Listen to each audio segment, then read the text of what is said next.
Ah yes, the good old year of 1995.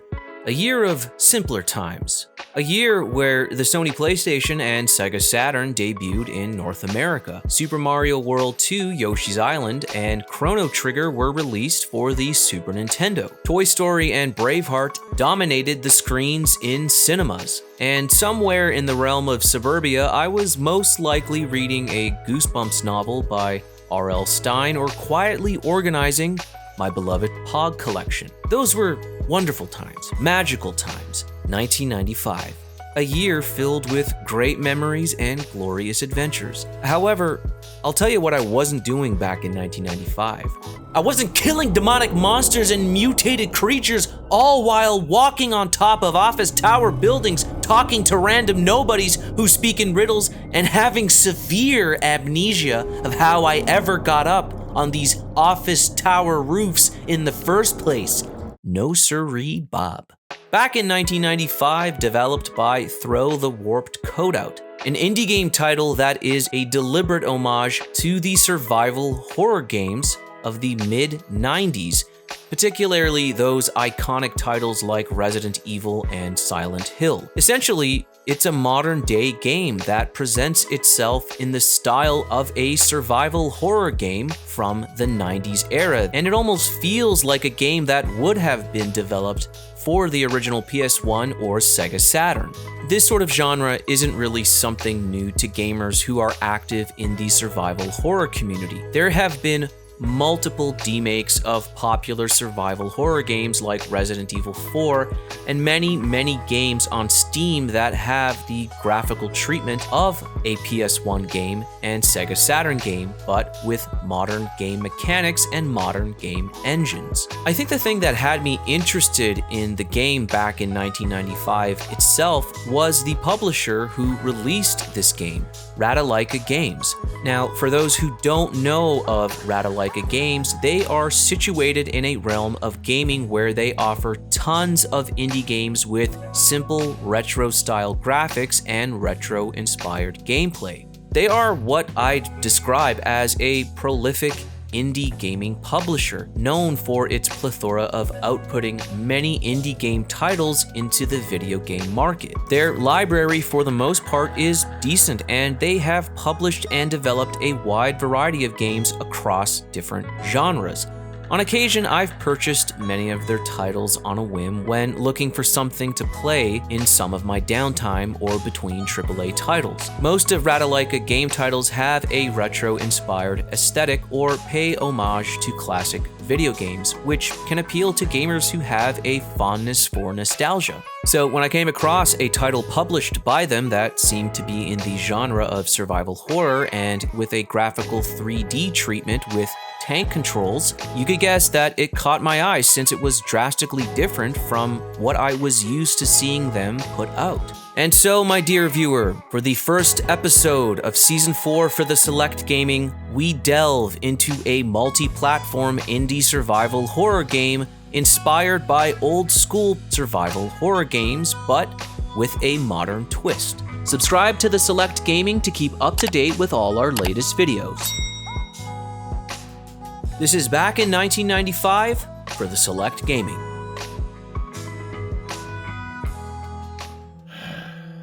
So that's the tower. Guess I'll make my way there.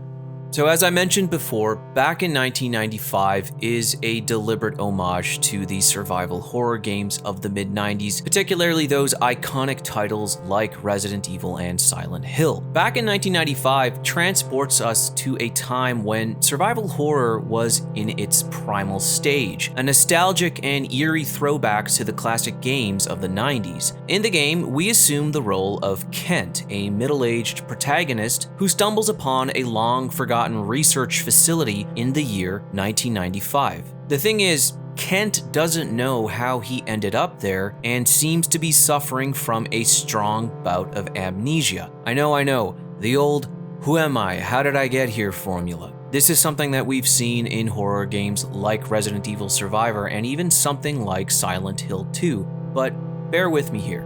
It all gets tied up nicely towards the end of the game. The atmosphere is one of isolation, decay, and lingering mysteries echoing the great works of the survival horror genre. This is not a plot handed to you on a silver platter. It's a cryptic journey that unfolds as we delve deeper into the facility's shadowy recesses. Like many survival horror games of its time, gamers must solve puzzles, gather vital artifacts, and yes, confront an array of menacing foes that range from grotesque monsters to otherworldly apparitions. In this narrative, subtlety is key. We find clues and fragments of history scattered throughout the facility, offering glimpses into its enigmatic past and the experiments that have spawned such horrors that allude to segments of Kent's past. Back in 1995 is not just a survival horror game, it's more of a quest for understanding, as the majority of enemies don't pose that much of a threat, and the single sort of boss battle isn't that much of a challenge. It's less killing monsters and more figuring your way around the facility. With the character of Kent, unfortunately, he is a very one-dimensional flat character, and there really isn't a lot of depth to him other than the fact that he is dealing with amnesia, and it's his sole purpose to find out what exactly is going on with him and his situation. The voice acting in the game is also not the greatest, so it really doesn't help for us, the gamer, to have any real sense of his inner feelings either. The deadpan delivery of all these characters can give the voice acting in Shenmue a run for its money. Wait, I won't do anything. Really? You have my word. And when I say deadpan, I mean the voice acting is really, really deadpan. A guest. Please, take a seat. Be on guard. You got a weapon, right? Take a left as soon as you're out on the roof. It'll be in the very back. In terms of playing up the old school survival horror genre, it does fit with the early 90s style of voice acting, but most of the game is told in beefy transcripts. Little by little, peppered throughout these transcripts, we start to learn that there have been some nefarious experiments being conducted within the office buildings and the surrounding areas. But the specific origins of the monsters and the events that lead to their presence in the research facility are intentionally left vague and mysterious. The game focuses more on the atmosphere and sense of unease, allowing players to piece together the narrative through exploration and the discovery of in-game documents and clues. As you progress in the game, you'll continue to encounter various monsters and supernatural entities, which continues to add to the unsettling and dangerous environments. On top of Kent trying to figure out what is actually going on with his amnesia, his main motivation and main mission in the game is to make it to the top of the second tower that you zip line over to midway through the game and make your way to a penthouse that rests on top of the building. For it is there where Kent believes he will uncover the truth about the mysterious research facility and who he really is.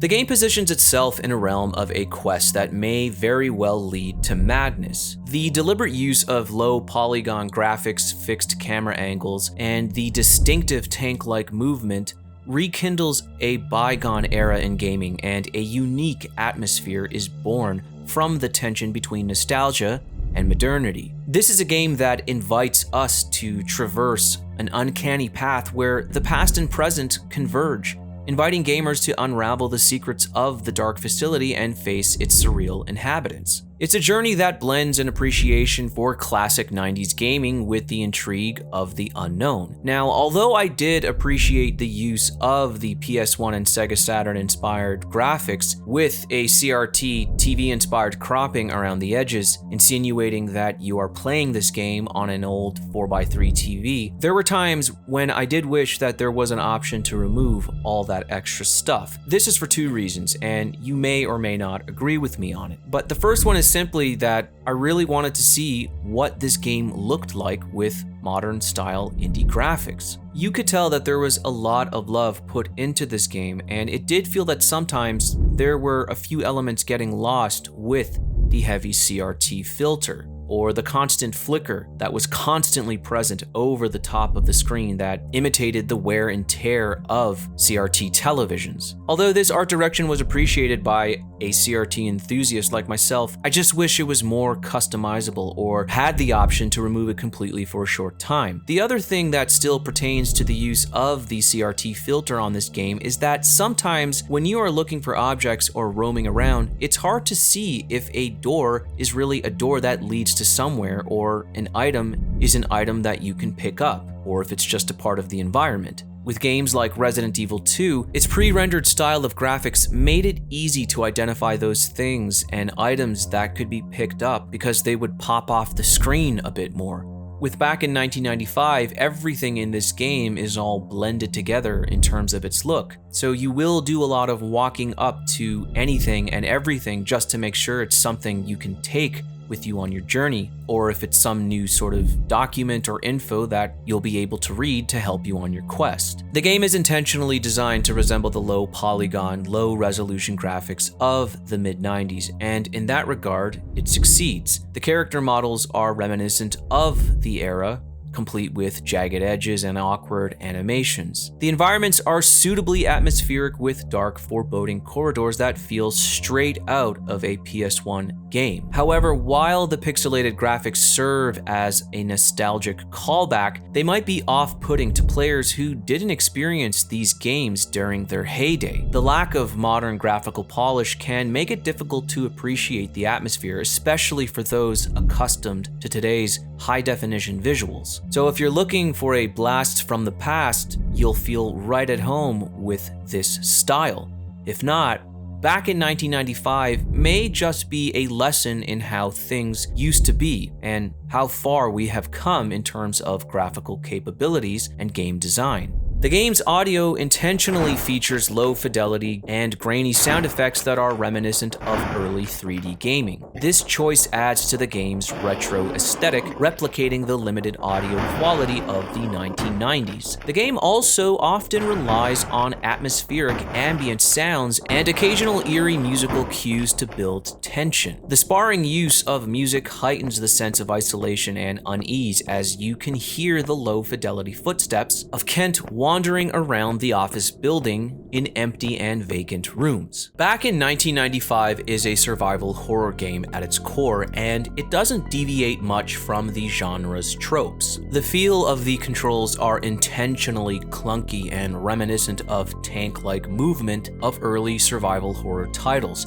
This design choice may frustrate newcomers, but it's a faithful recreation of the genre's origins.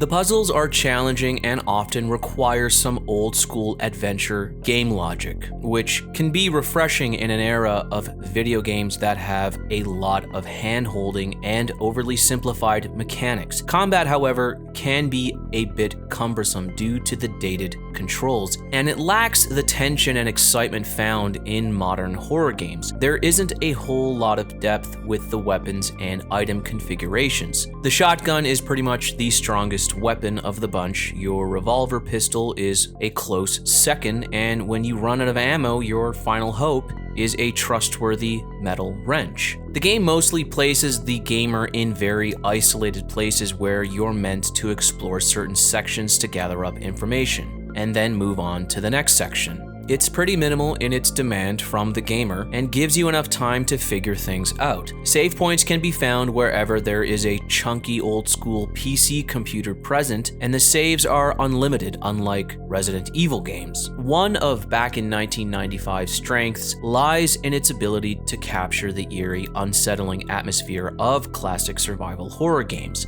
Like I said, the game's story is intentionally vague, dropping players into a mysterious abandoned research facility with minimal exposition. The lack of handholding adds to the overall sense of dread and curiosity. The low-quality audio with its grainy sound effects and minimalist soundtrack enhances the retro experience. The game's audio-visual design successfully transports players back to the late 90s and immerses them in an unsettling atmosphere. From time to time, you will meet characters in the game that do help Kent in his journey, but don't really have too much to offer to the game's plot. Most of the time, they are just simply there to either add to the mysteriousness of the game or to ask Kent to fetch an item for them so that Kent can then gain their help for him to move on. This game is clearly a love letter to the survival horror games of the 90s, faithfully replicating the aesthetics and mechanics of that bygone era. There isn't anything particularly all that special about the game, other than the fact it's clearly trying to be like a game from the past that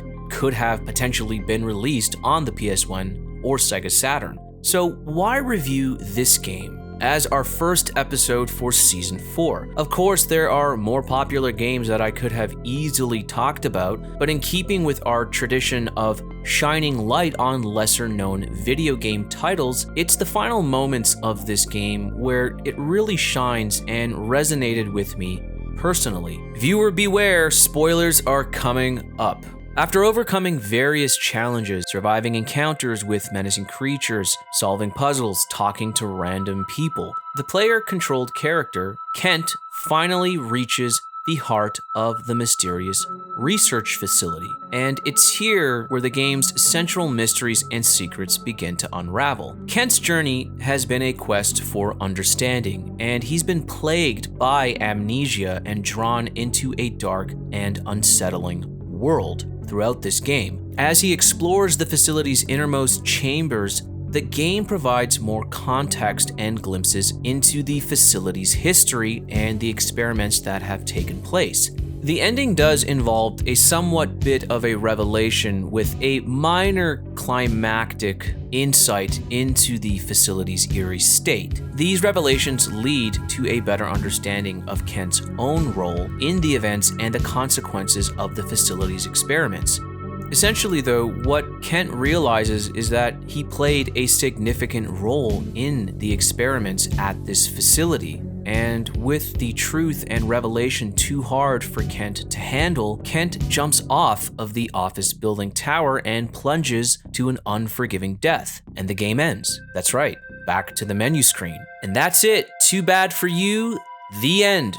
Well, sort of. What ends up taking place is probably the most interesting part about the game and did catch me off guard completely since I went into this game on a blind buy with little information about it. You see, what I implicitly ended up doing since I was so caught off guard by the game's abrupt ending is that before walking away from this title and turning the console off, I decided to walk around in it for a little bit more before bidding the game farewell. It was just something that I did because I just didn't feel satisfied with the ending and felt like I needed to get some more of my money's worth. What I ended up getting, though, was the game's real ending and conclusion. Now, Throw the Warped Code Out is not a big video game studio with a plethora of game designers. It's just one man, and his name is Takaaki Ichijo. He directed, programmed, and basically made like 95% of this game,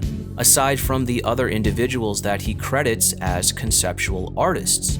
And what we sort of end up getting in this true ending of the game is the game designer breaking the fourth wall, talking to us, the gamer, about his memories from his past. It becomes a reflexive ending where he speaks to us about the games that he loved to play growing up as a teenager, and how he misses the early survival horror games from the PlayStation 1 and Sega Saturn era. Having the person who created the game now speaking to us, the gamer, was such a nice, pleasant surprise, and I can sort of sum it up in a way of how you would talk or reminisce with a friend about simpler times, but more specifically, the games that you loved or were raised on growing up. For Ichijo, he seems to really have a fondness for the survival horror genre and how it affected his life as a young adult in a positive way. And that's something that I can get behind.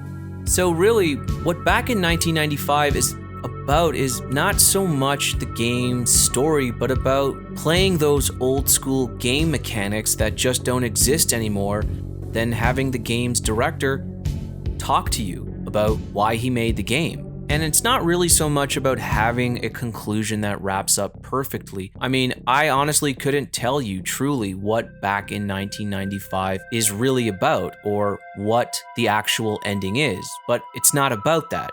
This game is one of those games where you can kind of define it as being more about the journey than the actual substance. Back in 1995 is just kind of like taking a trip back in time for a little bit and then reminiscing about that bygone era. There's something special about being able to create art where you can talk to your audience in a way that makes them feel like they are partaking in something special, something that you yourself truly love or admire, and in a way, want to give back. So with Back in 1995, its vague and often incoherent plot sort of begins to make sense with this real ending, because the game never really was about Kent or the random monsters or the research facility. It was a game that was about the developers' fond memories about an era in gaming that is now long gone. It really does make you appreciate the game's motivation as a mood piece rather than an actual full-length game. If I were to sum up what Back in 1995 really is about, it's that it's an experiment in nostalgia for fans who love horror games from the original PlayStation and Sega Saturn. Back in 1995 is a game that speaks from the heart and really feels like a passion project brought to life. Back in 1995 is a game where the developer transformed his love for old school survival horror games and turned it into a deeply personal form of art where we get to remember what it was like in the fifth generation of gaming, filled with 32-bit graphics and CRT scanlines. While Back in 1995 successfully captures the nostalgia of the 32-bit era of gaming, it may struggle to resonate with a broader modern audience. Gamers who grew up with classics like Resident Evil and Silent Hill will find a satisfying dose of nostalgia, while newcomers may be put off by the clunky controls and pixelated visuals, and above all, this sometimes incoherent story. Ultimately, Back in 1995 is a niche title that delivers on its promise of recreating a bygone era of gaming, but it may not be everyone's cup of tea. I do feel like the thing to keep in mind when playing a game like this is that it's in the realm of indie game design and created by one person, so it does come with many limitations where certain things could have been a bit more polished with a bigger crew, but still does a good job of crafting out an interesting and enjoyable experience, even though it has a short runtime. Back in 1995 sits comfortably in a realm of gaming where the nostalgic trip is worth the time for the survival horror enthusiasts, and is a decent 3D indie game where you can travel back to a bygone era and share in a slice of nostalgia for a short time. Thank you for joining me on this episode of The Select Gaming. If you like what you've seen and heard, give us a like and subscribe. This is Dusty Maxwell, and we'll see you on the next one.